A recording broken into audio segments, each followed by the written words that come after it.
Bismillahirrahmanirrahim. Assalamualaikum warahmatullahi wabarakatuh. Waalaikumsalam warahmatullahi wabarakatuh. Bismillahirrahmanirrahim. Alhamdulillahirabbil alamin. Allahumma shalli wa sallim ala sayyidina Muhammadin wa ala alihi wa sahbihi wa sallim. Subhanaka la ilma lana illa ma 'allamtana innaka antal alimul hakim wa la haula wa la quwwata illa billahil aliyyil azim. Rabbi shrah li sadri wa yassir li amri wahlul 'uqdatam min lisani yafqahu qawli. Amin. Sebelumnya marilah bersama-sama kita baca surah Al-Fatihah.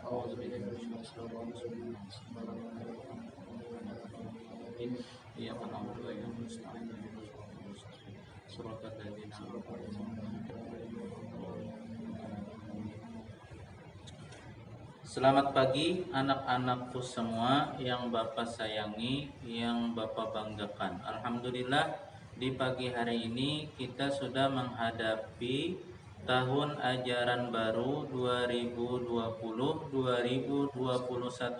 Bapak ucapkan selamat bagi yang telah naik kelas walaupun dengan ujian corona. Mudah-mudahan dengan berkat kesungguhan pian-pian seberataan, niat pian hendak sekolah bujur, corona ini cepat berlalu. Amin. Sebelumnya Bapak ucapkan selamat menempuh pelajaran baru, kemudian sedikit ada perubahan di pelajaran tahsin. Pelajaran tahsin 2020-2021 yang akan Bapak ajarkan itu gurunya ada dua. Pertama Bapak dan kedua guru baru. Guru baru Bapak Husen. Ada bagusnya kita berkenalan dulu dengan Bapak Husen. Silakan Bapak Husen memperkenalkan dirinya. Assalamualaikum warahmatullahi wabarakatuh. Waalaikumsalam warahmatullahi wabarakatuh. Selamat pagi anak Bapak semua. Mungkin Buan Pian semua sudah kenal sama Bapak karena Bapak mengajar bahasa Arab di tahun kemarin, mulai dari kelas 3, kelas 4, dan kelas 5.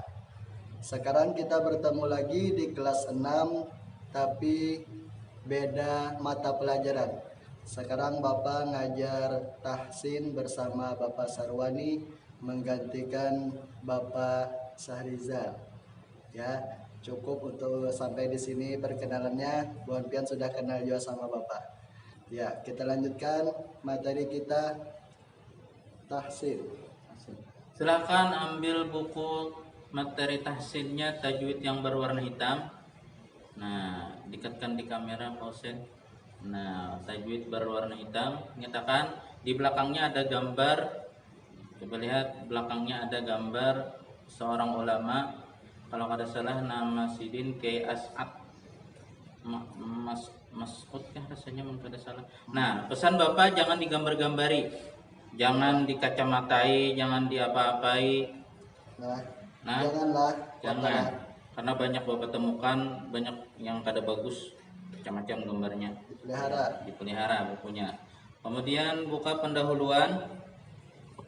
Nah, di situ ada ayat Quran. Bagusnya kita dengarkan Bapak Husen membaca ayat Qurannya. Silakan Bapak Husen. A'udzu billahi minasyaitonir rajim. Bismillahirrahmanirrahim. Warattilil Qur'ana tartila.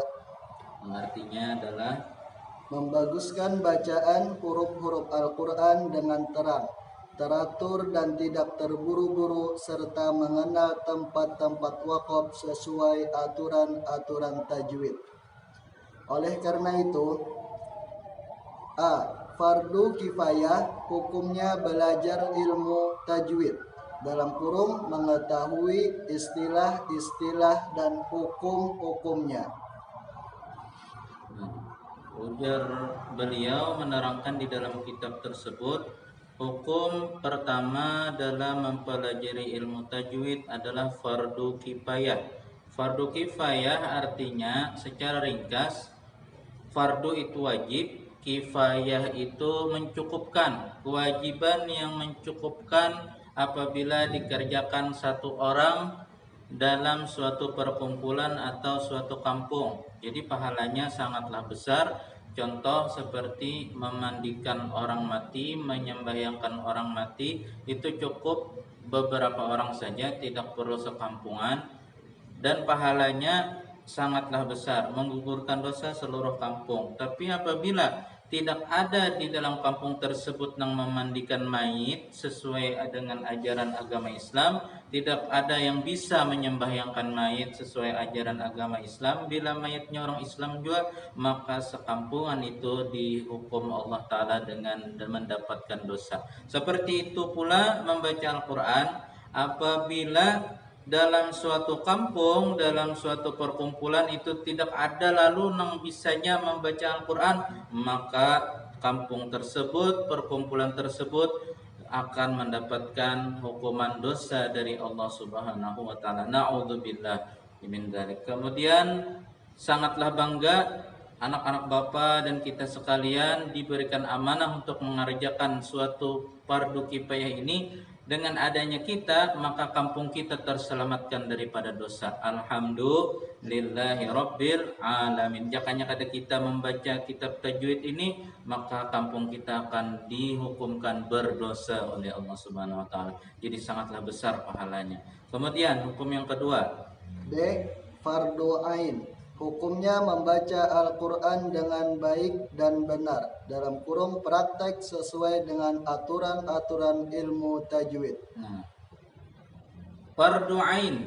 Fardu ain, fardu artinya kewajiban, ain artinya sangatlah wajib. Nah, jadi kewajiban yang sangat wajib seperti sembahyang. Apabila tidak mengerjakan sembahyang, maka mendapatkan dosa. Apabila mengerjakan sembahyang, maka mendapatkan pahala. Seperti itu juga apabila membaca Al-Quran tanpa tajwid, kada belajar tajwid dengan baik dan benar, maka akan mendapatkan dosa. Apabila sudah belajar tapi masih salah, tapi masih hendak belajar, maka akan mendapatkan pahala dari belajarnya yang salah tadi. Selalu ingin belajar, jangan putus dari belajar. Yang berdosa itu sudah kada bisa, kada hendak belajar pulang, nah itu berdosa ngarannya. Kalau nyenang misalnya belum bisa, itu pun kada berdosa, malah ada pahalanya berlipat ganda. Nanti di hadis yang lain, orang yang ujar Nabi kita yang tahu, orang yang belum bisa lancar membaca Al-Quran, maka dia mendapatkan dua pahala. Pertama, pahala membaca Al-Quran. Kedua, pahala uyuh membujurkan bacaan Al-Quran. Tapi dengan belajarlah, kalau kada belajar dapat dosa ngena. Nah, bisa-bisa seorang bacanya kada sesuai dengan tuntunan ilmu tajwid. Lanjutkan Bapak Hussein. Nah, proses pertama supaya kita benar dalam membaca Al-Quran adalah kita wajib mengenal makharijul huruf. Nah, yang sudah kita bahas di kelas 5 kemarin. Di pertemuan hari ini kita singkat saja secara ringkas. Kemarin kalau ada yang masih hafal silahkan ikuti. Bismillahirrahmanirrahim. Makharijul huruf artinya tempat keluarnya huruf terbagi 5. 1. Al-halaq artinya tenggorokan, hurufnya ada 6. Hamzah, ha besar, ain, ha kecil, goin, kha. 2. Al-lisan artinya lidah, hurufnya ada 18. Qaf, kaf, ya, shin, jim, dot, lam, nun, ra, ta, dal, ta, zai, sin, sod, sa, dal, zo. Nah, pas lah Pak Hussein. Nah, Bapak masih hafal, alhamdulillah. Nah, pertemuan hari ini cukup sampai di situ. Minggu depan silahkan setorkan hafalan yang tadi, yang di kelas 5 dulu. Ingatlah, yang setoran hafalan yang makharijul huruf, yang ringkasannya. Artinya tempat keluarnya huruf. Yang tadi yang sudah Bapak bacakan. Nah, jadi itu aja disetorkan melalui rekaman suara. Silahkan kirim ke pengajarnya masing-masing. Kalau misalnya di kelas 6 binian Ibu Khairiyah, ya.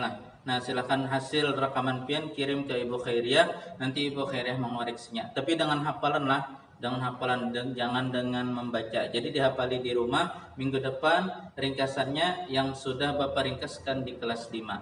Adapun yang belum sempat mencatat ringkasannya, Bapak rangkamkan bahasa suara Bapak, nanti dicatatlah. Nah, coba dengarkan baik-baik. Bismillahirrahmanirrahim.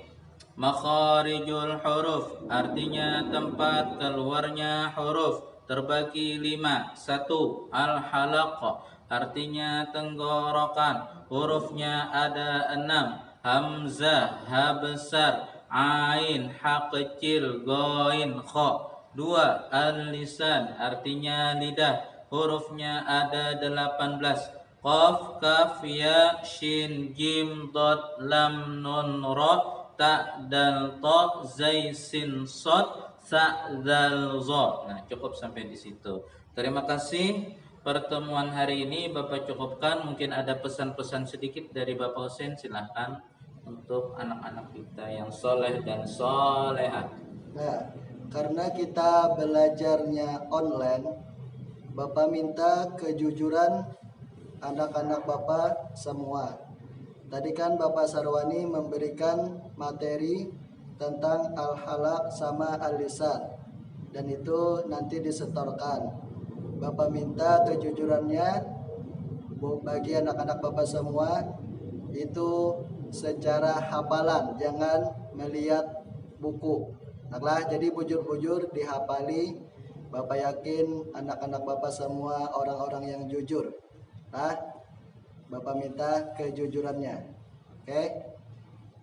Nah, sekali lagi Bapak ingatkan, pakai rekaman suara supaya mendikitkan MB-nya. Jadi gak usah video, rekaman suara aja namun dengan kejujuran. Jadi kalau kelas laki-laki kirimnya ke Bapak atau Bapak Sarwani. Kalau kelas perempuan itu kirimnya ke Ibu Hairiyah. Lagi Pak. Ya, terima kasih untuk anak-anak Bapak semuanya yang soleh dan soleha. Mudah-mudahan berkat mempelajari tajwid Al-Quran, pahala yang pian dapatkan semakin berlipat ganda pada ketika membaca Al-Quran. Wassalamualaikum warahmatullahi wabarakatuh.